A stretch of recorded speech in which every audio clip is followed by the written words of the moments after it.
हरीश हिंदुस्तानी जी का भोपालगढ़ की शालीन जनता को प्रणाम करता हूं और मां शारदा से आशीर्वाद लेते हुए अपनी बात शुरू करता हूं। आदरणीय विनीत भाई साहब को प्रणाम करता हूं। विनीत भाई साहब ने एक बात कही थी फोटोग्राफर की। मेरे भी भाई साहब गांव में एक ऐसी स्थिति हो गई। हमारे वहां एक सलीम भाई है, उनके 10 बच्चे हैं। 10 ने सोचा यार क्या पता एक आध कम ज्यादा नहीं हो जाए, उससे पहले एक फोटो खिंचवा लें।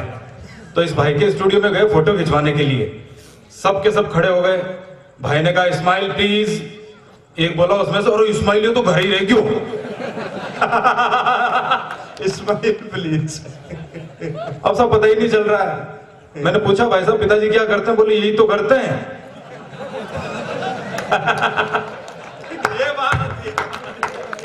ये श्री राम अकेला जी का तरीका होता है, एक एक पंक्ति में हास्य। एक बार जोरदार तालियों से उन्हें बताएं। देखो साहब 50 रुपए दिए हुए थे, इसलिए भाई ने बीच में समर्थन कर दिया। बाकी फोकट में कोई समर्थन नहीं करता आजकल। अलग अलग स्थितियां होती है साहब। मेरे गांव में तो अभी योग का बहुत प्रचलन चला। जिसको देखो सुबह सुबह उठते ही फू फा शुरू कर देते हैं। हमारे आदरणीय विनीत भाई साहब तो रामदेव जी के दरबार में गए, वहां उनको कविता सुना के आए। वहां का प्रभाव साहब रामदेव जी का बड़ा तगड़ा है। हमारे पड़ोस में एक दादाजी रहते हैं किसी के, वो योग करने की वजह से मर गए। संपत जी, योग करने की वजह से, आपने पहली बार सुना होगा योग करने की वजह से कोई मरता है क्या? लेकिन हमारे पड़ोस में एक दादाजी, वो योग करने की वजह से, पूछो कैसे? वो सुबह सुबह रामदेव जी का योग देख रहे थे टीवी पे। रामदेव जी ने कहा तेज सांस भीतर लो। उन्होंने अंदर ली, लाइट चली गई। रामपाल जी लाइट आई जब तक दादाजी चले गए। अरे वाह भाई, स्थितियां बड़ी कमाल की है साहब। मैं तो पिछले दिनों खुद मैं और हरीश भाई गए थे एक योग शिविर में। वहां पर जाकर बैठे, ये हरीश भैया आगे बैठे थे, मैं पीछे बैठा था। हरीश भैया और रामदेव जी आगे साहब वो अपना योग का प्रदर्शन कर रहे थे। उन्होंने कहा भाई कैसा लग रहा है, योग करके आनंद आया आपको? रामपाल जी स्वास्थ्य में सुधार है? कैसा लग रहा है? इतने में साहब हरीश जी ने कहा बाबा जी मैं नवलगढ़ से आया हूं, मैं अपना अनुभव शेयर करना चाहता हूं, बताना चाहता हूं। मैं जब से आपका योग कर रहा हूं, सुबह से यहाँ बैठा हूं, आपने जो योग करवाया, अनुलोम विलोम कपालभाति करवाई मुझे, उसके बाद थोड़ा थोड़ा पीठ में मुझे ठंडक महसूस हो रही है। बाबा जी गए भाई ये तो बिल्कुल नया प्रयोग है। पीठ में ठंडक। मैंने कहा हरीश भैया बैठ जाओ, ये बाबा जी का योग नहीं, ये जोग संजोग है। मुझे जुकाम लगा है, मेरे नाक में भरा हुआ था मसाला, जो ही बाबा ने किया फू फा और आपके पीठ पे आके लोड हो गया। योग बड़े कमाल की चीज है साहब। एक बार मल्लिका शेरावत को योग करवाया था बाबा रामदेव जी ने। आज तक एक आंख नहीं खुल रही बाबा जी की। बाबा जी बड़े कमाल के होते हैं साहब। हंसी खुशी की बात कहीं से भी आप ढूंढ के ला सकते हो। मैं तो 2-3 दिन पहले एक शादी में गया था। वहां पर बेटी की जब विदाई हो रही थी तो साहब उसकी आंखों में आंसू आ गए। घर से बेटी जब जाती है तो विदाई के समय आंसू आ जाते हैं। तो उस लड़की के भाई ने एक अपने पिताजी से प्रश्न किया, और वो प्रश्न सुनना साहब बड़ा मासूम सा प्रश्न था, और उसको सुनकर निश्चित तौर पर आपको हंसी आएगी। दीदी को रोते हुए देखकर वो लड़का बोला अपने पिताजी से, पापा जीजा जी क्यों नहीं रो रहे हैं? अब जो साहब पिताजी ने जो जवाब दिया, मुझे लगता है कि आप सबको समझ में आएगा और आप समर्थन करेंगे। पिताजी ने कहा बेटा तेरी दीदी तो केवल गेट तक ही रोएगी। बहुत बढ़िया श्री राम भाई, वाह। उसके बाद तो आप सबको पता है साहब, कुछ तो भुगत भोगी बैठे हैं यहां पर। मैं तो तुरंत वहां शादी से निकला साहब, बाहर गया, बीच में एक मंदिर था। मंदिर में पुजारी जी बैठे थे, पंडित जी बैठे थे। वहां पर एक आदमी उनके चरणों में सर रख के बैठा था, बोल रहा था बाबा जी मेरी लुगाई मेरे बस में नहीं आ रही है। बाबा बोला कि भाई बस में नहीं आ रही तो ट्रक में लेके आ जाए। बोले बाबा ऐसी बात नहीं है, वो मेरे नियंत्रण में, काबू में, कंट्रोल में नहीं आ रही है। बोले रे बावड़ा मेरी कंट्रोल में आती तो मैं बाबा बनता। वाह अकेला जी वाह। एक जाजम और बिछा ले बैठ जाए यहीं पे। तो ये अलग अलग स्थितियां होती है साहब। लबों पर आपके मुस्कुराहट हो जाए तो क्या बात है, जिंदगी में खुशियों की आहट हो जाए तो क्या बात है, और ये खामोश बैठे रहने से अच्छा है एक बार जोरदार तालियों की गड़गड़ाहट हो जाए तो क्या बात है। एक राजस्थानी की रचना सुनाना चाहता हूं आदरणीय विनीत भाई साहब की अनुमति लेकर। और मैं विनीत जी का सम्मान इसलिए नहीं करता हूं कि ये हिंदुस्तान भर में बहुत ज्यादा कवि सम्मेलन करते हैं या कभी मुझे मौका देंगे। मेरी इनके प्रति एक श्रद्धा है और वो 4 पंक्तियों में आपको सौंपना चाहता हूं। मैं जिंदगी में पहली बार आपके प्रति कुछ लिखने की कोशिश की है। 4 पंक्तियां मैं पढ़ना चाहता हूं और भोपालगढ़ से जो विनीत जी का संबंध रहा है, मैं एक एक श्रोता का समर्थन चौथी पंक्ति तक पहुंचते पहुंचते चाहता हूं, पूरे मंच का भी ध्यान चाहता हूं। स्वागत। कि सितारों से सजा आसमान हो जाऊं। आप लोग भी वाह कर सकते हैं। वाह। सितारों से सजा आसमान हो जाऊं, मुस्कुराता सा हिंदुस्तान हो जाऊं।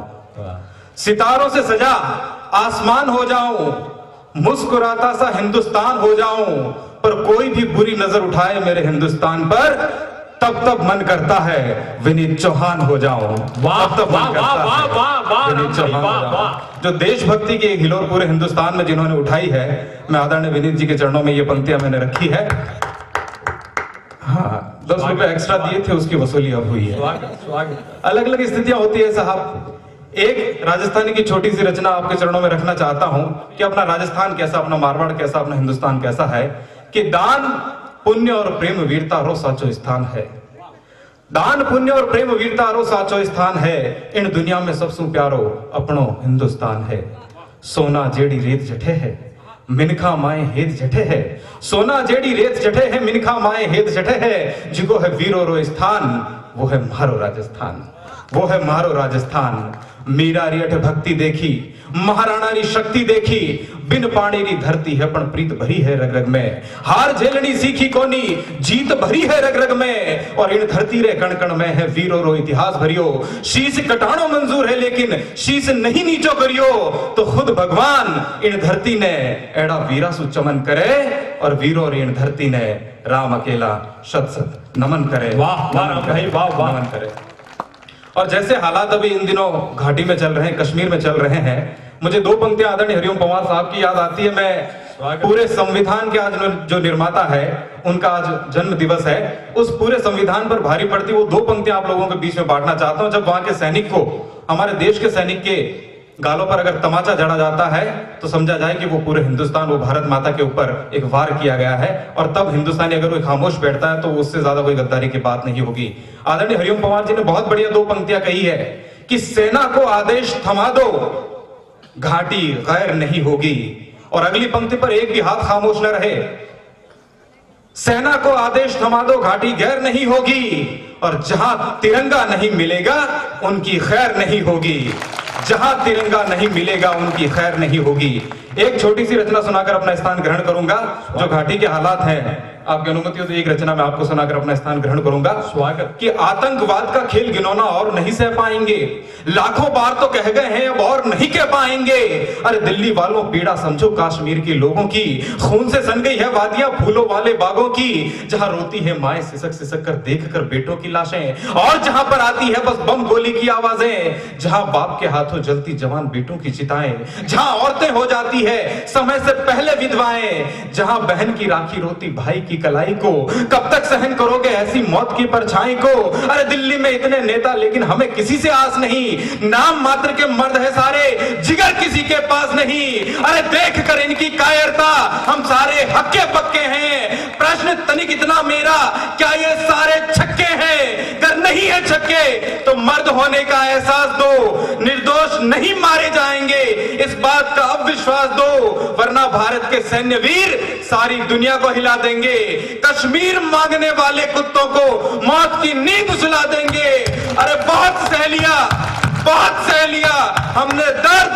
अगली पंक्ति पर साहब पूरे पांडाल का समर्थन चाहता हूं। बहुत सह लिया हमने दर्द, अब हमें नहीं कोई दर्द चाहिए। दिल्ली की गद्दी पर अब एक जिगर वाला मर्द चाहिए। दिल्ली की गद्दी पर अब एक जिगर वाला मर्द चाहिए। भारत माता की। लगन लेकर निकले, कुछ लोग थे जो दिल में लगन लेकर निकले। कुछ बगावत की जलती अगन लेकर निकले। पर ये आजादी उनकी बदौलत मिली है साथियों, जो लोग सर पर कफन लेकर निकले। जो लोग जोरदार तालियों के साथ भाई निशान निकले। ईश्वर जी को प्रणाम करता हूं, आप तमाम देशभक्त श्रोताओं को प्रणाम करता हूं। भाई हरीश भाई कह रहे थे कि ये बच्चे घर से करते आ रहे हैं या गेट से शुरू हुए। ये विनीत चौहान के संस्कारों को बोलते हुए आ रहे थे ये वो बच्चे। वाह, बहुत बढ़िया आप सुन रहे हैं, कई सारी बातें यहाँ हुई। मैं 4 पंक्तियों से शुरू करता हूं, हमें कुछ कहने की जरूरत नहीं है और आप में से कई सारे यहाँ उनके शिष्य बैठे हैं, पर मैं ऐसा शिष्य हूं जिनसे मैंने सब कुछ सीखा है। पूजनीय गुरुदेव या विनीत चौहान साहब बैठे हैं जो कवि कुल के मेरे आदर्श, जिनको मैं कहता हूं। एक बार जोरदार ताली बजा के उनका अभिनंदन कर दें, स्वागत कर दें। बहुत सारी बातें हुई, 4 पंक्तियां पढ़ता हूं। यहाँ संत शिरोमणि बैठे हैं, तमाम देश के वो सारे जाबाज श्रोता बैठे। इस कवि सम्मेलन को राष्ट्र वंदना कहा गया है। मैं कोशिश करता हूं कि मैं आपकी कसौटी पे खरा उतरूं।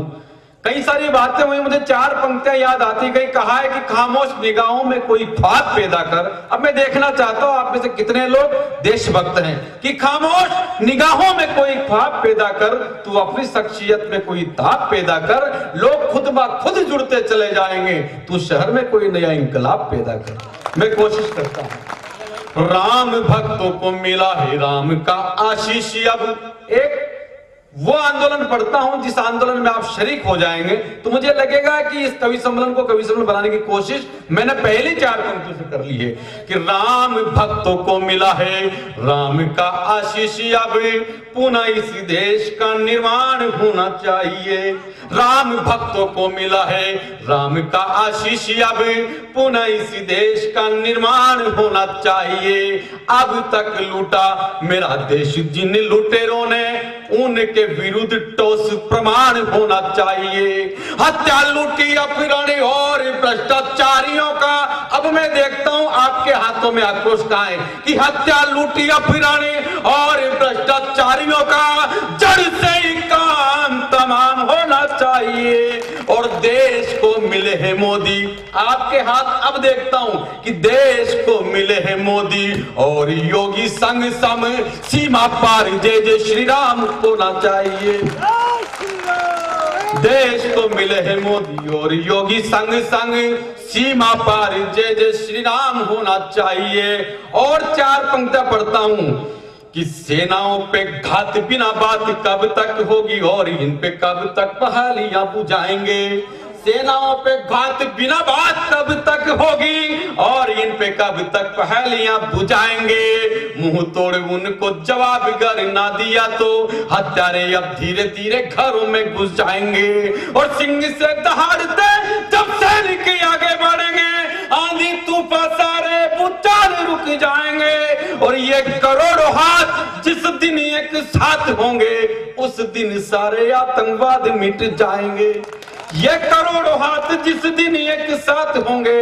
और 4 पंक्तियां और पढ़ता हूं। मैं आपके हाथों को मैं थोड़ा सा मजबूती मेरी तरफ से देना चाहता हूं। अब मैं देखता हूं कि आपका आक्रोश कहां तक मेरे आक्रोश से मिलता है। निवेदन करता हूं कि पूरे नहीं होने देंगे तेरे ये नापाक इरादे, चाहे बलि देना पड़े अपनी ही जान की।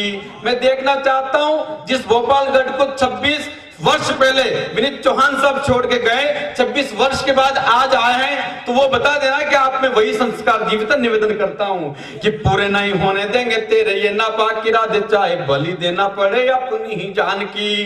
पूरे नहीं होने देंगे तेरे ये नापाक इरादे, चाहे बलि देना पड़े अपनी ही जान की। केसरी की क्यारी पर आंच नहीं आने देंगे, लाज नहीं जाने देंगे भारती के मान की। और घाटियों पे वहां तिरंगा लहराएगा, सीमा पे विजय सदा होगी हिंदुस्तान की। और चाहे युद्ध आर पार का ही क्यों नहीं हो जाए रे, धज्जियां उड़ा देंगी हम तेरे पाकिस्तान की।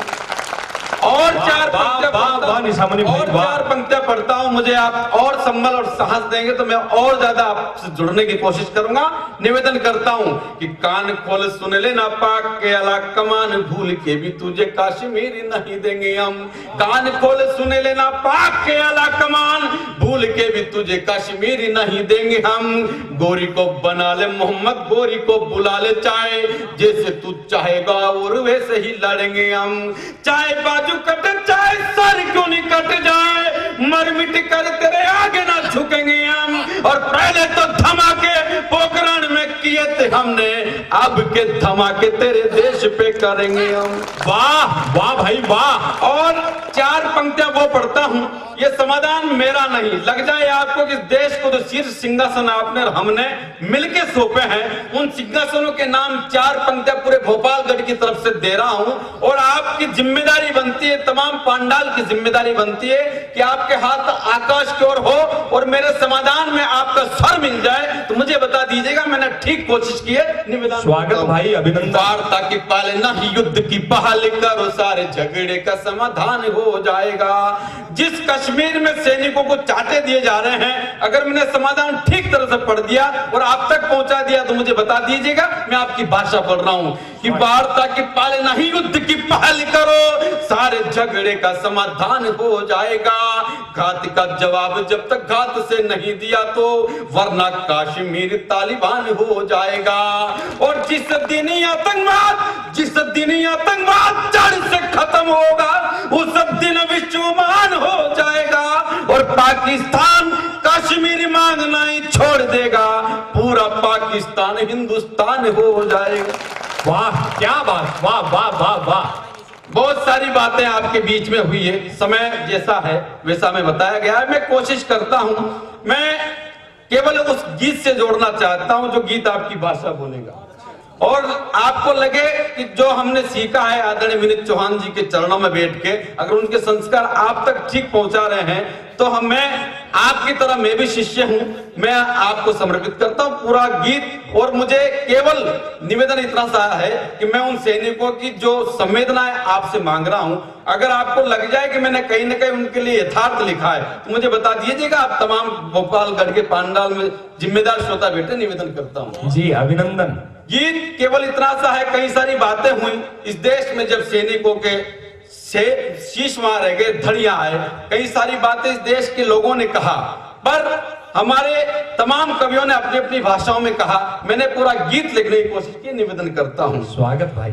कि हम रंग में हैं वो जंग में हैं। क्या कर रहे हैं कश्मीर में सैनिक? अभी भी रोज पत्थर मिल रहे हैं, उसके बावजूद भी वहां डटे हैं। क्यों डटे हैं? कि हम रंग में हैं वो जंग में हैं, हम रंग में हैं वो जंग में हैं, हम रंग में हैं वो जंग में हैं, हिंदू मुस्लिम सब संग में हैं। इस देश के खातिर जिए मरे वो सैनिक इसी उमंग में है, इस देश के खातिर जिए मरे वो सैनिक इसी उमंग में है। सीमाओं पे सम्मुख जिनके, सीमाओं पे सम्मुख जिनके, जहां क्षण गोली होती है, जब वो जगते हैं रातों में तब अपनी होली होती। वाह हम वाह भाई वाह वाह वाह। वो जंग में है।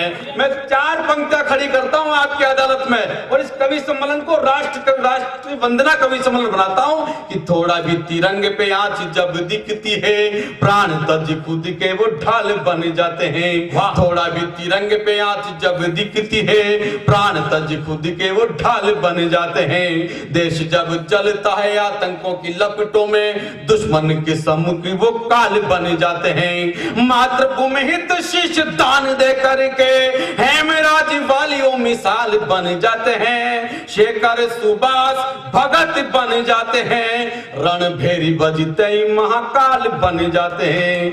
शेखर सुभाष और भगत बन जाते हैं, रणभेरी बजते ही महाकाल बन जाते हैं। भारत माता के मस्तक पे, भारत माता के मस्तक पे तब स्वाभिमान की रोली है, जब वो जगते हैं रातों में तब अपनी होली होती है। हम रंग में हैं वो जंग में है। यह तमाम किसान परिवार से बैठे हैं और हम भी किसानों के घरों से आए हैं साहब, पर ये किसान जिन जवानों को तैयार करते हैं, अगर 4 पंक्तियां मैंने राजनीति की विडंबना लिख दी हो तो मैं आपको न्यौछावर करता हूं, आप सबको समर्पित करता हूं, निवेदन करता हूं कि उनकी शहादतों का मोल बस इतना सा, 10 लाख दे वो सारे कर्ज मिट जाते हैं। उनकी शहादतों का मोल बस इतना सा, 10 लाख दे वो सारे कर्ज चुक जाते हैं। झुके ना तिरंगा कभी यही प्राण लिए खड़े, यहाँ बिन बात ही तिरंगे झुक जाते हैं। और सैनिकों की शहीदों की चिताओं पे मेले लगवाने वालों, अब मैं आपके अंदर संवेदना ढूंढता हूं कि शहीदों की चिताओं पे मेरे लगवाने वालों, बाकी निशान के यहाँ कैसे मिट जाते हैं। फिल्मी अफसराओं को पद्म श्री मिलती है, सैनिकों के बच्चे यहाँ भूखे मर जाते हैं। फिल्मी अफसराओं को पद्म श्री मिलती है, शहीदों के बच्चे यहाँ भूखे मर जाते हैं। इतने दुख से करके भी ये, इतने दुख से करके भी ये जनता कुछ नहीं बोली है। जब वो जगते हैं रातों में तब अपनी होली होती है। अब रंग में है वो जंग में है। मैं 4 पंक्तियां तमाम मातृशक्ति को सौंपता हूं और आप सबको सौंपता हूं। आपको लग जाए कि कहीं ना कहीं मैंने आपके मन की बात कही है तो मुझे एहसास कराइएगा। निवेदन करता हूं कि कर्ज और फर्ज से देश को जो बड़ा माना, मां बोली कि मेरा नहीं भारती का लाल है। कर्ज और फर्ज से देश को जो बड़ा माना, मां बोली कि मेरा नहीं भारती का लाल है। देश के खातिर जिया, देश के खातिर मिटा, बोले पिता गर्व है ना कोई मलाल है। बहना बोली भैया मेरा कन्यादान कर गए, सारे प्रश्न हल है ना कोई सवाल है। और मखमली हथेलियों से मेहंदी का जब रंग छूटा, तिरंगे में लिपटे देख मेरा ऊंचा भाल है। मखमली हथेलियों से मेहंदी का जब रंग छूटा, तिरंगे में लिपटे देख मेरा ऊंचा भाल है। और अपनी गोदी रही सूनी पर, अपनी गोदी रही सूनी पर, भर दी माँ की झोली है। वो जगते हैं रातों में तब अपनी होली होती। भाई ये हम रंग एक बार फिर से अपनी गोद रही है सोनी। कमाल कमाल। आपकी तालियां कम लग रही है मुझे, एक बार जोरदार तालियां बजाइए। यदि भोपालगढ़ ऐसी कविताओं पर ताली नहीं बजाएगा तो अच्छे कवियों का मन टूटेगा। मैं आग्रह करूंगा, निशा मुनि कंजूसी करके बैठ रहा है, मेरा मानना यह है ये ऐसे कवि बहुत दुर्लभ हैं। हास्य कवि आजकल बहुत जन्म ले रहे हैं, लेकिन वीररस की कविताएं लिखने वाले कवि बहुत कम हैं। निशा मुनि ने ये एक हिम्मत का काम किया है, एक काम उसने हिम्मत का किया है, एक काम आप तालियां बजा कीजिए। एक देशभक्ति की कविता मुझसे और सुन लें तो अच्छा होगा। शौर्य पारावार को आवाज देता हूं, क्रांति अपरंपार को आवाज देता हूं, और राष्ट्र की अक्षुण्णता पर दृष्टि टेढ़ी है, फिर अनल के ज्वार को आवाज देता हूं। भाई निशा मुनि, आप अगर मन आपका है और आदरणीय गुरुदेव का आदेश हुआ है तो मुझे एक बार ताली बजा के आदेशित कर दीजिए। भाई अब यहाँ बेटी की बात हुई थी और मैं केवल एक गीत लिखा है, उसका मुखड़ा एक छंद मैं आपको समर्पित करता हूं। वो मैंने आपके मुंह से एक मुक्तक सुना था अभी, भाई प्रबुद्ध ने कहीं कहा है। वो आपको पता है कि दामिनी हत्याकांड जो हुआ और सारे देश को मालूम है, मैंने फैसले के बाद कुछ लिखा है। आपको लग जाए कि उसकी बेटी के समर्थन में कुछ पढ़ रहा हूं तो मुझे ताली बजा के आदेशित कर दीजिए। मैं वो पढ़ना चाहता हूं। स्वागत भाई स्वागत। कि मेरी आंखों में खून खून, उनकी आंखों में पानी। वो उसकी माँ क्या बोल रही है कि मेरी आंखों में खून खून, उनकी आंखों में पानी, पल पल बोझिल लगती है अब हमको ये जिंदगानी। जीने का मकसद नहीं बचा, जीते जी मर गए हम तो, नापाक दरिंदों के आगे खुद ही खुद डर गए हम तो। और ऐसा बर्पा कहर न्याय ने, ऐसा बर्पा कहर न्याय ने, सारा संयम टूट गया। बेटी करना क्षमा हमें, तेरा अपराधी छूट गया। वाह वाह वाह वाह वाह वाह वाह। हमें तेरा अपराधी छूट गया। हम रात रात भर जागे, हम रात रात भर जागे, हम रात रात भर जागे, नंगे पैरों से भागे। अपराधी निकल गए हैं या फरियादी से आगे। हम रात रात भर जागे, नंगे पैरों से भागे। अपराधी निकल गए हैं या फरियादी से आगे। कानून बना कठपुतली न्यायाधीशों के आगे, और कविता की एक पंक्ति आपको समर्पित कि कानून बना कठपुतली न्यायाधीशों के आगे, सब कच्ची सूत के निकले रहीमन के ये सब धागे, सब कच्ची सूत के निकले रहीमन के ये सब धागे। और पहले तुझको लूटा बेटा, पहले तुझको लूटा बेटा, अब मुझको भी लूट गया, बेटी करना क्षमा हमें तेरा अपराधी छूट गया, बेटी करना क्षमा हमें तेरा अपराधी छूट गया। उन आदमखोर दरिंदों के तब थोड़ी दहशत होती, उन आदमखोर दरिंदों के तब थोड़ी दहशत होती, मेरी बेटी के संग में उनकी भी बरसी होती। इन आदमखोर दरिंदों के तब थोड़ी दहशत होती, मेरी बेटी के संग में उनकी भी बरसी होती। तब मिलता न्याय निर्भया को, वो स्वर्ग से मुस्काती, इस यदम फैसले को सुन चौड़ी होती सबकी छाती, इस यदम फैसले को सुन चौड़ी होती सबकी छाती। तू गई है जब से लगा है यूं, तू गई है जब से लगा है यूं, जैसे एक खिलौना टूट गया, बेटी करना क्षमा हमें तेरा अपराधी। वाह,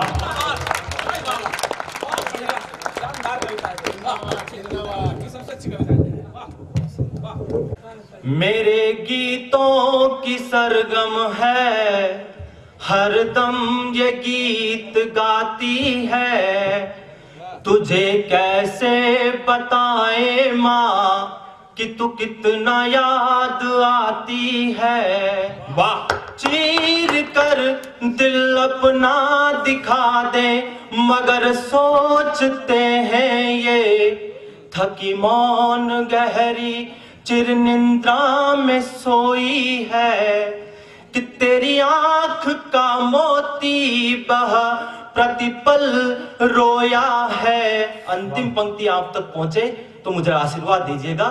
तेरी आंख का मोती बहा प्रतिपल रोया है, तुझे मालूम है आज भी, तुझे मालूम है आज भी, तेरा बच्चा बिन खाए सोया है, तेरा बच्चा बिन खाए सोया है।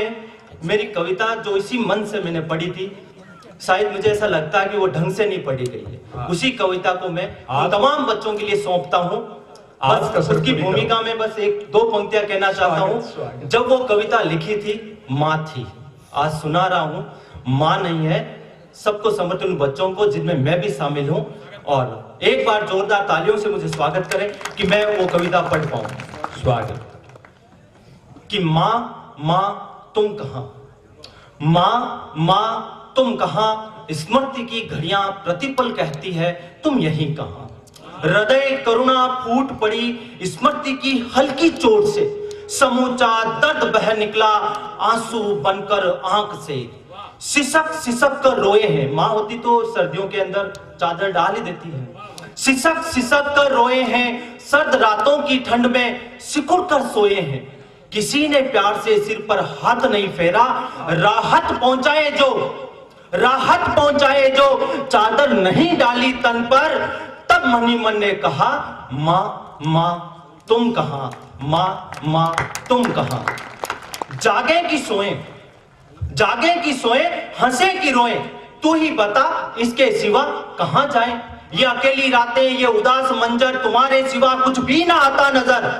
ये अकेली रातें, ये उदास मंजर, तुम्हारे सिवा कुछ भी ना आता नजर। घर की देहरी चौके का चूल्हा, घर की देहरी चौके का चूल्हा रात भर पुकारता रहा माँ माँ तुम कहां, माँ माँ तुम कहां। वाह भाई वाह। अक्सर होता है कि अपने सब ग्रामीण परिवेश के और बहन बेटी जब घर के अंदर आती है तो वो माँ होती है तो अक्सर जिद किया करती है।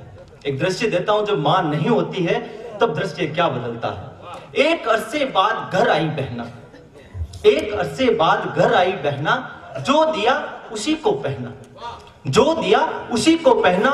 लौटते दरवाजे पे थी खड़ी, लौटते दरवाजे पे थी खड़ी। इस बार वो जिद पे ना अड़ी, इस बार वो जिद पे ना अड़ी। बंद आंखों की पुतली में सोई उस बूंद ने कहा, माँ माँ तुम कहां।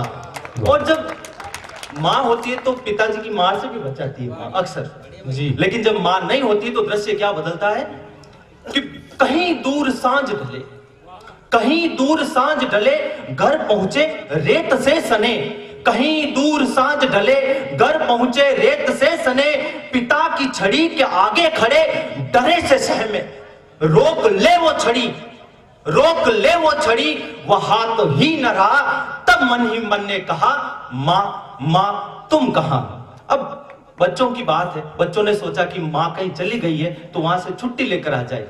तब बच्चों की अंतिम 4 पंक्तियां पढ़ता हूं, आपका आशीर्वाद चाहता हूं कि अनंत में जा बैठी, अनंत में जा बैठी या रूठ गई हमसे, अनंत में जा बैठी या रूठ गई हमसे, या तंग आ गई हमारी शरारत से।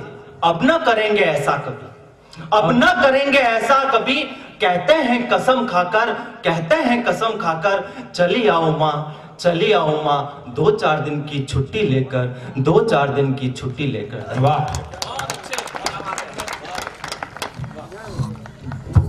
भाई श्रवण जी ने, आजा जल्दी से, तेरा भविष्य ठीक है। और याद रखना 10 साल बाद कोई प्रधानमंत्री मोची बनेगा।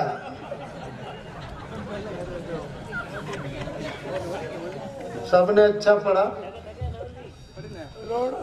माँ माँ माँ तू कहाँ, क्यों अपन बापों ने क्या बिगड़ा है?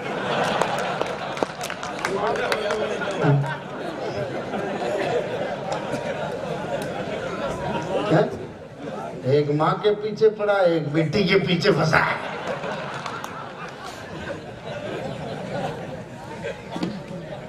अपन नहीं होते तो वो होते।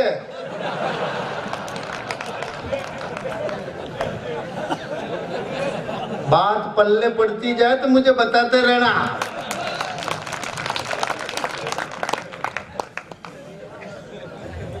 बधाई देता हूँ आयोजकों को जो कवि सम्मेलन कराया।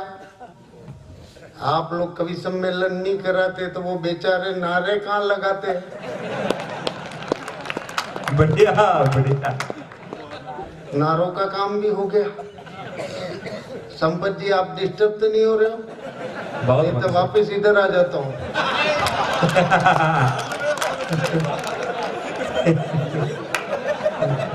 ये बढ़िया। हाँ नहीं, अपनी वजह से किसी को कष्ट नहीं होना चाहिए। टाइमिंग का खेल है, मेरे को कम टाइम में ज्यादा रन बनाने। मैं स्कूल में पढ़ाने का काम करता हूँ, अध्यापक हूँ, मास्टर। सरकार 40,000 देती है, 20,000 सावधान के, 20,000 विश्राम के। सही कर लेते हो। ये एक अलग बात है, मैं मेरे शारीरिक ढांचे से आज तक सावधान हुआ ही नहीं।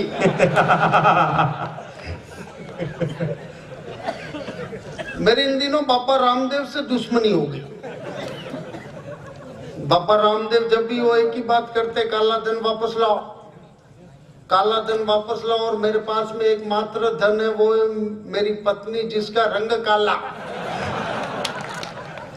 और बाबा जी के वे काला धन वापस लाओ।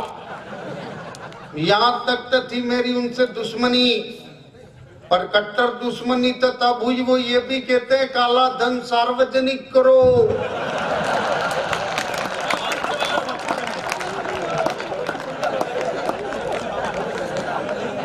कमाल।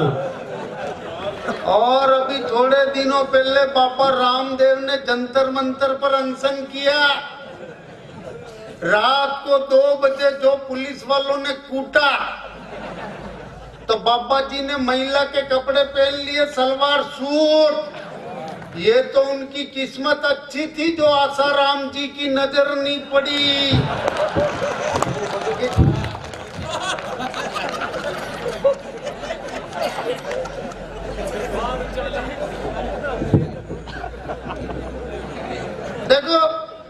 मैं बहुत सारी बातें कर सकता हूँ, पर वही वाला मामला है टाइमिंग का। हाँ, तुम्हारे तो रात पड़ी है, पर हमारे घर पे बहुत सारी पड़ी है। हम इधर रोते फिरे, उधर कोई और रोता फिरे।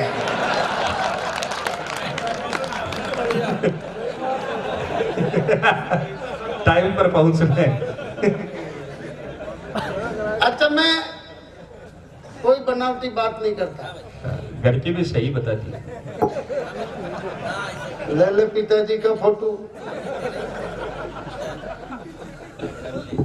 मैं कोई बनावटी बात नहीं करता। अपन डेढ़ टांग के लंगड़े लूले लोग किसी की परवाह नहीं करते।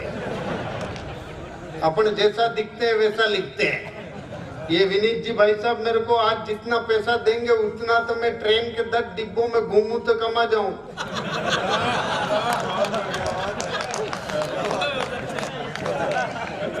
अच्छा, मैं शादी से पहले कुंवारा हुआ करता था। मेरी शादी नहीं हुई तो मेरी पत्नी ने भगवान से प्रार्थना की कि भगवान मेरे को ढंग का आदमी मिल जाएगा तो 1.25 रुपए का प्रसाद चढ़ाऊंगी। दुर्भाग्य से उसकी शादी मेरे साथ में हो गई। सुहाग रात के ठीक दूसरे दिन वो सीधी मंदिर में गई, जाकर भगवान से कहने लगी, है भगवान, ये भगवान ने भी कहा 1.25 रुपए में इससे अच्छा नहीं आ सकता।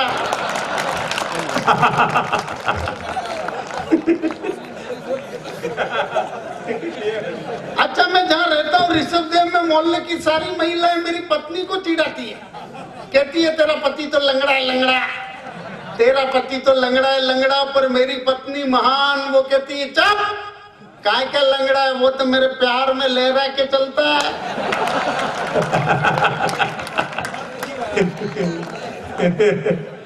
अच्छा, वो 2 महिलाएं हैंडपंप पे लड़ रही थी। एक बोली तेरे को अंधा आदमी मिलेगा अंधा, दूसरी बोली तेरे को गूंगा आदमी मिलेगा गूंगा। मैं उधर से निकल रहा था, मैंने कहा मैं रुकूं के जाऊं।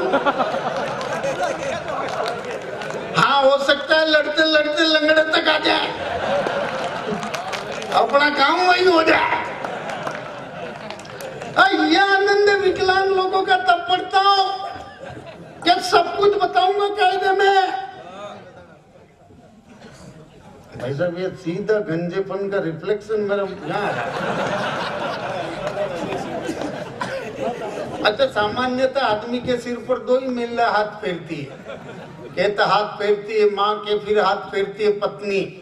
माँ हाथ फेरती है तो बाल बड़े होते हैं।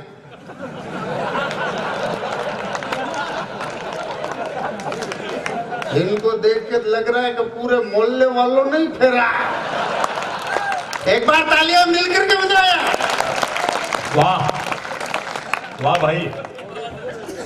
क्या सब कुछ बताऊंगा कायदे में? सब दूसरों को ही बांटेगा, चाहे मेरे लिए भी रखेगा। बैठ जा थोड़ी देर के लिए। मोगली हट, मत पिला। तेरे को तेरी पत्नी की सहेली की कसम है। हालांकि तेरी पत्नी है ही नहीं, मैं जानता हूं। सब कुछ बताऊंगा कायदे में, सब कुछ बताऊंगा कायदे में। लंगड़े होते हैं कितने फायदे में। हे कर रहे हो तो कल से मेरे जैसे हो जा। मैं लोरी में 4 पाई में बैठूंगा, तुम खींचना। शाम को जो मिलेंगे बांट खाएंगे 50-50। क्या सब कुछ बताऊंगा कायदे में। लंगड़े होते हैं कितने फायदे में। अरे लंगड़ा आदमी भूख से नहीं मरता, क्योंकि वो भीख मांगने से नहीं डरता। और मैं उस स्थान का रहने वाला हूं जहां भगवान ऋषभदेव जैनों के प्रथम तीर्थंकर, वहां पर आप जैसे बहुत सारे यात्री लोग आते हैं। मैं जब कक्षा 5वीं में पढ़ा करता था, स्कूल जाता था तो बीच में धर्मशाला पड़ती थी। मैं जो ही उधर से निकलता, आप जैसा कोई यात्री मेरे को बुलाता, 10 की नोट पकड़ाता, 4 रुपया मैं खाता, 4 रुपया दोस्तों को खिलाता, 2 रुपया ले जाके पिताजी को टिकाता। अपने तो 5वीं से ही कमा हुए। अपना धंधा 5वीं से चल पड़ा साहब। घर में संकट में मेरी पत्नी मेरी बच्ची एक जाति जीवन में खाना खा रहे थे, दाल पूड़ी बूंदी वगैरह सब परोसा। अचानक बच्ची के दोने में से दाल डुल गई। तो मेरी पत्नी ने बच्ची को डांटते हुए कहा, देखती नहीं है दोने में से दाल डोलती। बच्ची उसी मस्ती में बोली, मम्मी मम्मी मैं क्या करती, दोना पापा जैसा था। बढ़िया। हाँ, ये संकट है विकलांगों के। मेरे बच्चे को एक कांच के गिलास में दूध दिया, दूध उसने पी लिया, टी टेबल के ऊपर कांच का गिलास रखा, अचानक वो कांच का गिलास फूट गया। तो मेरी पत्नी ने बच्चे को डांटते हुए कहा, देखता नहीं हर बार कुछ न कुछ तोड़ फोड़ किया करता है, अब की बार कुछ तोड़ा फोड़ा तो तेरी दोनों टांगे तोड़ दूंगी। बच्चा उसी मस्ती में बोला, मम्मी मम्मी पहले ये बताओ पापा ने क्या फोड़ा था। आज ये संकट है, फिर भी आनंद में रहते। तब पढ़ता हूँ, वाह वाह बल्लू भाई। ये लंगड़ा आदमी रात चलती किसी महिला को छू ले। पूनम जी सुनना, लंगड़ा आदमी रात चलती किसी महिला को छू ले तो महिला यही कहेगी, इसमें इसकी नहीं भूल है, लंगड़ा है बेचारा, किस्मत का है मारा। लंगड़ा है बेचारा, किस्मत का है मारा। उल्टा हाथ में हाथ रख के पूरी सड़क पार करवाती है। उस समय हम लंगड़ों की आत्मा तृप्त हो जाती है। उल्टा हाथ में हाथ रख के पूरी सड़क पार करवाती है। उस वक्त हम लंगड़ों की आत्मा तृप्त हो जाती है। और तो और बस में चढ़े तो सीट विकलांगों के लिए आरक्षित, सब देते हैं टिकट का रुपया, तो हम देते हैं केवल पैसे 25-75% छूट है। ट्रेन में जाओ तो बिल्कुल फ्री, साथ में एक अटेंडेंट और फ्री। ये विनीत जी भाई साहब मेरे को दूर दूर कवि सम्मेलन में ले जाते हैं। आधी यात्रा मेरे कोटे से ही करते हैं। अच्छा, ये विकलांग भी कई तरीके से, एक आंख से अंधा विकलांग, एक कान से बहरा विकलांग, एक पैर से लंगड़ा विकलांग, एक विकलांग होता है वो हकला करके बोलने वाला, वो बड़ी मस्ती देता है। क्रिकेट की टीम में कैप्टन फंस गया, मैच रेफरी का तेरे को हेड चाहिए हेड मांगना, टेल चाहिए टेल मांगना, मैं सिक्का उछाल रहा हूँ, और उसने जो ही सिक्का उछाला तो वो बोला हाँ यही।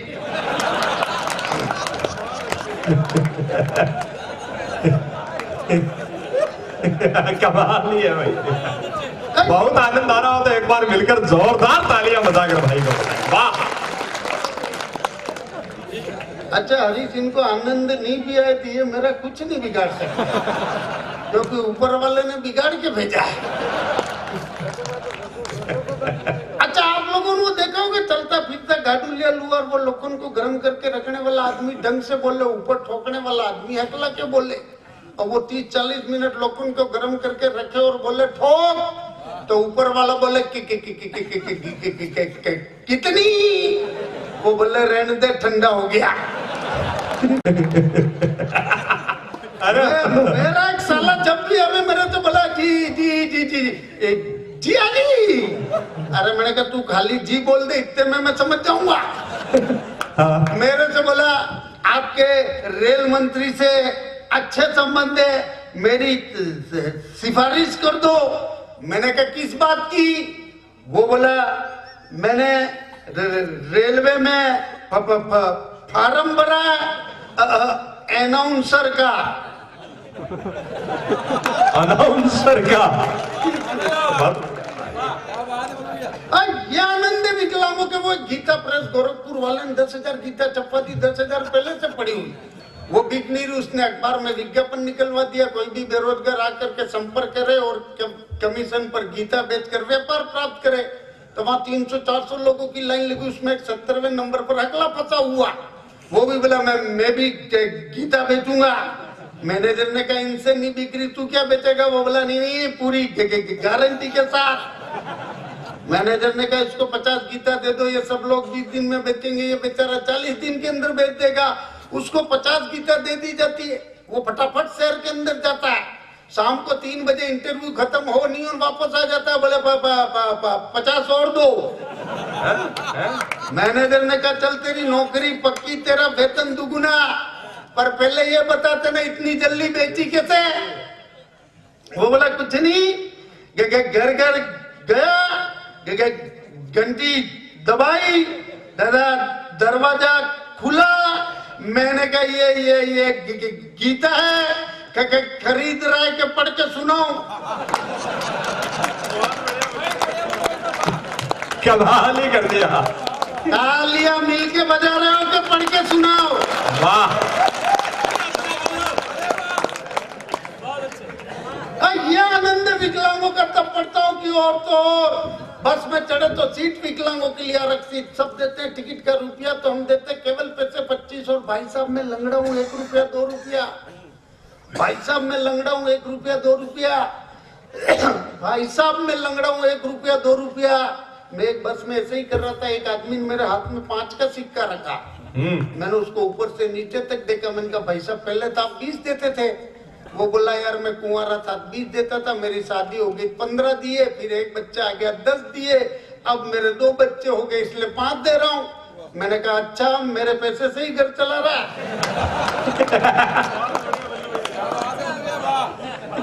ये आनंद विकलांगों का, वो एक विमान में यांत्रिक खराबी आ गई, एयर होस्टेस ने कहा सभी यात्री लोग अपने अपने पैराशूट संभाले, इमरजेंसी गेट की तरफ जाए, अपने मन में 10 गिने और कूद जाए। तो वहां भी एक ऐसा फंसा हुआ बोला मैं मैडम एक बार फिर से समझाओ।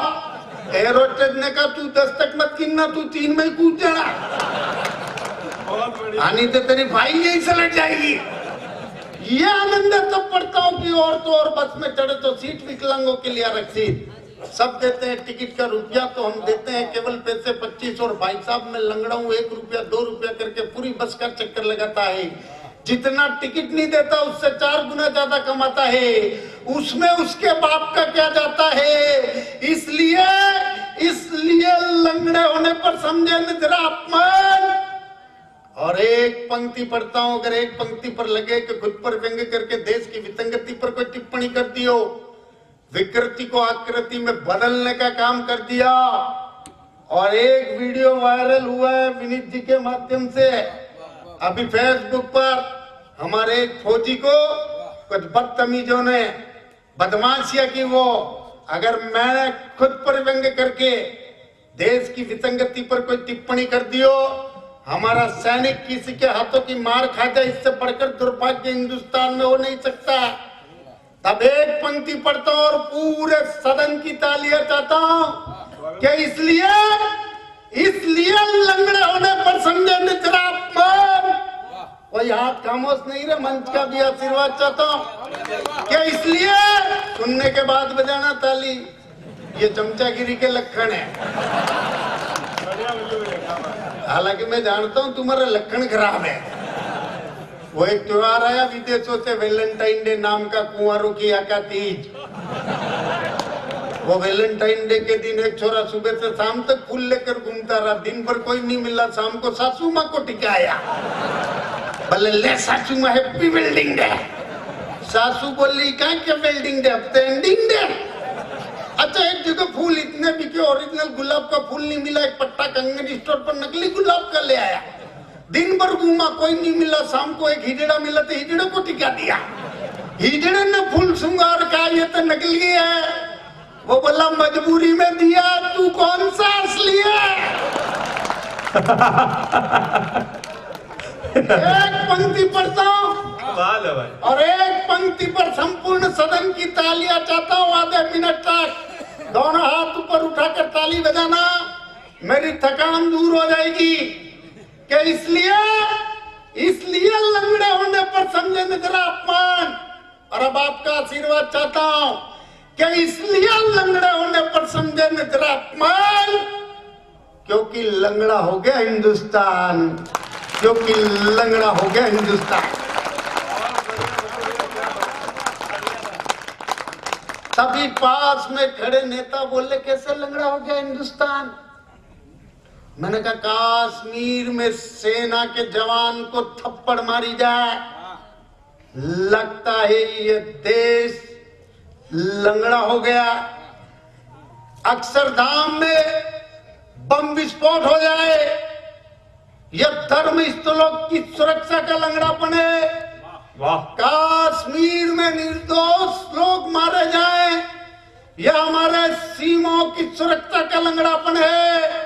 और संसद भवन के बाहर आतंकवादी विस्फोट हो जाए, यह हमारे देश की आंतरिक सुरक्षा का लंगड़ापन है। इसलिए आओ हम सब मिलकर के कोई ऐसा प्रयत्न करें, इस देश की दशा और दिशा का लंगड़ापन दूर करें, इस देश की दशा और दिशा का।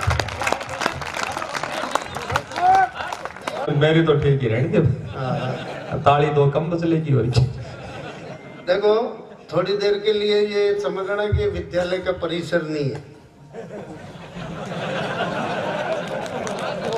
थोड़ी देर के लिए ये भी समझना कि अपने स्टूडेंट नहीं है, थोड़ी देर के लिए ये भी समझना कि अपने मास्टर नहीं है। अब सिर्फ ये समझना कि हम कवि सम्मेलन का आनंद लेने के लिए, ठाके लगाने के लिए, मस्ती के साथ में आनंद के मूड में है। कोई टेंशन मत लेना। अभी वो नोटबंदी हुई, डिमोनिटाइजेशन, इंग्लिश बैंक के बाहर लंबी लाइन लगी हुई है, एक आदमी पीछे से आगे जाने लगा तो बीच वाले ने वापिस खींच लिया, वो फिर आगे निकल कर आगे जाने लगा तो आगे वाले ने फिर खींच लिया, वो बड़ी मुश्किल से साइड से होकर ठेठ आगे गया गेट के पास, तो ठेठ आगे वाले ने वापिस खींचा। थक के उसने कहा खड़े रहो लाइन में, आज बैंक खोलूंगा ही नहीं।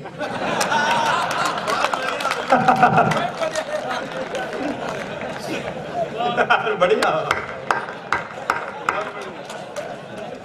हाँ? बैंक की लंबी कतार देख, बैंक की लंबी कतार देख, वाह। बैंक की लंबी कतार देख, मेरा भेजा बिन आया, पर तुरंत एक आईडिया आया। मैं ठेठ पीछे से चिल्लाया, मैंने कहा हटिए हटिए, साइड प्लीज।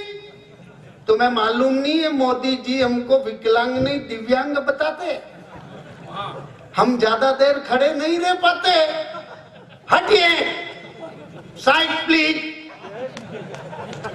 इस स्कीम के तहत मैं बैंक में घुसा, कुछ आवश्यक औपचारिकता पूर्ण की, फिर पुरानी वाली 500 की 8 मैनेजर को टिकाई, बदले में 2-2 हजार वाली नई मैनेजर ने सरकाई। अपन प्रसन्नता की मुद्रा में सीधे घर गए, श्रीमती को बुलाया, मैंने कहा जी सुनती हो, ये लाया हूं 2-2 हजार वाली 2, एक तुम रख लो। वो बोली अब मैं पहले की तरह मूर्ख नहीं हूं, 2000 वाली नहीं रख पाऊंगी, 100 से ही काम चलाऊंगी, पता नहीं ये मोदी कब झटक पटक दे और 2000 वाली फिर बंद कर दे। ये आनंद है। मैं एक कविता विशेष पढ़ने की कोशिश करता हूँ आपके इधर, वो अभी वो क्या नाम है डिमोनिटाइजेशन के अंदर, मेरे वहां शहर के अंदर एक 75 साल का डोकरा बीमार हो गया, 65 साल की डोकरी, उसको हॉस्पिटल में ले गई, भर्ती कराया, डॉक्टर ने कहा पुराने वाले नहीं चलेंगे।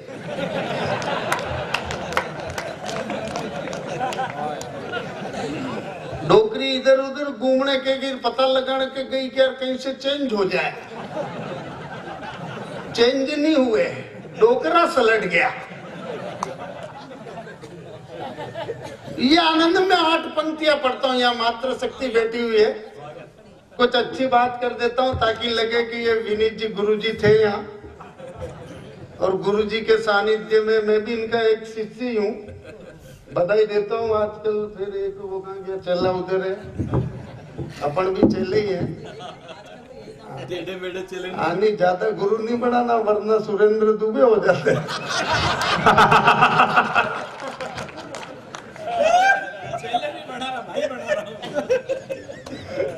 8 पंक्तियां पढ़ता हूं, या मात्र शक्ति बेटी है कि जैसी करनी आपने लिखी क्या, जैसी करनी वैसी बढ़नी, कहावत चरितार्थ हो गई। अब मैं भी उसी पे आ रहा हूं, माँ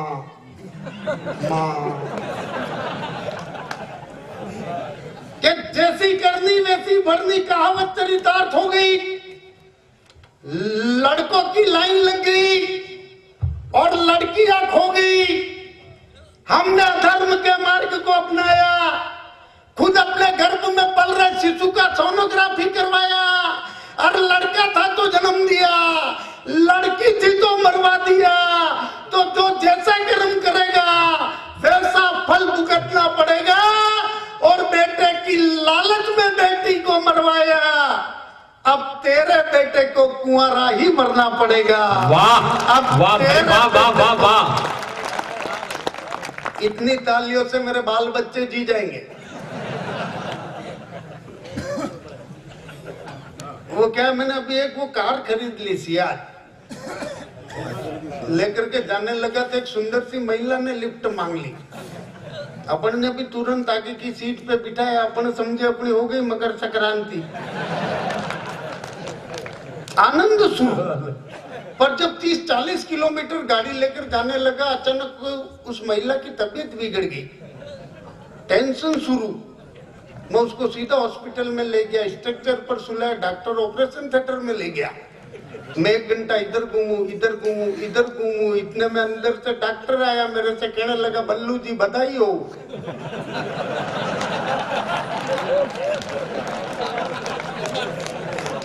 अरे मैंने कहा किस बात की? डॉक्टर बोला आप बाप बन गए। अरे मैंने कहा मैं नहीं, मैं फिर चिल्लाया, मैंने कहा मैं नहीं। पर टेंशन तो तब बड़ी कि उधर से वो महिला बोली यही। मैं फिर चिल्लाया, मैंने कहा मैं नहीं, मैंने कहा मैं नहीं। तो डॉक्टर ने कहा फिर तो तेरा डीएनए टेस्ट करना पड़ेगा। एक सीरिंज भर के लावा निकाला, डीएनए टेस्ट के लिए भेज दिया। पर टेंशन तो तब बड़ी कि उसकी रिपोर्ट आई, आप किसी भी हालत में बाप नहीं बन सकते। और टेंशन में तो मैं तब आया, मैंने कहा घर पे जो 3 खेल रहे वो हो। एक बार तालियां मिलकर के बजाया। बच्चे सब टाइमिंग का मामला है। मैं अंतिम 6 पंक्तियां पढ़ता हूं। न जाने, मैं मेरा बहुत श्रेष्ठतम आपको परोसना चाहता हूं। न जाने कैसी जमाने की सोच होगी, बेटी आज भी क्यों सिर का बोझ होगी। बेटे के लिए मनौती मनाते हो। हम भगवान से प्रार्थना करते हैं, भगवान मेरे घर में बेटा आ जाएगा, 4 भुजानाथ के दर्शन करवाऊंगा। मेरे घर के अंदर बेटा आ जाएगा, काल भैरव के दर्शन करवाऊंगा। मेरे घर में बेटा आ जाएगा तो आदि ब्रह्मा ऋषभदेव के दर्शन करवाऊंगा। मेरे गुरुदेव भारत गौरव राजचंद मुनि पुलक सागर जी कहा करते हैं, अगर भ्रूण हत्या रोकनी है तो 3 तरह के लोग सुधरे। एक सुधरे इस देश के नेता, एक सुधरे इस देश की समाज, और एक सुधरे इस देश के संत। नेता कैसे सुधरे? नेता ये तय करे, पार्षद से लेकर लोकसभा सदस्य तक वे ही व्यक्ति योग्य उम्मीदवार घोषित किए जाएं जिसके घर के अंदर बेटी हो। समाज ये तय करे, हम हमारी बेटी उसी घर में देंगे जिसके घर के अंदर बेटी हो। और तालियां तो बजाना कि समाज ये तय करे, हम हमारी बेटी उसी घर में देंगे जिसके घर के अंदर बेटी हो। और संत ये तय करे, हम आहार उसी घर का लेंगे जिसके घर के अंदर बेटी हो। वाह वाह बलवंत भाई, वाह वाह। सब पढ़ता हूँ कि न जाने कैसी जमाने की सोच होगी, बेटी आज की क्यों सिर का बोझ होगी। बेटे के लिए मनौती मनाते हो, बेटी की गर्भ में हत्या कराते हो। अरे कन्यादान को मादान बताते हो। और अगली पंक्ति पर आप लोग लगातार 1 मिनट तक ताली बजाकर आशीर्वाद देना, मेरा आना सार्थक हो जाएगा। कि कन्यादान को मादान बताते हो और कन्या पैदा करने से घबराते हो। बहुत बहुत धन्यवाद। ये थे भाई बलवंत बल्लू, हंसाते हंसाते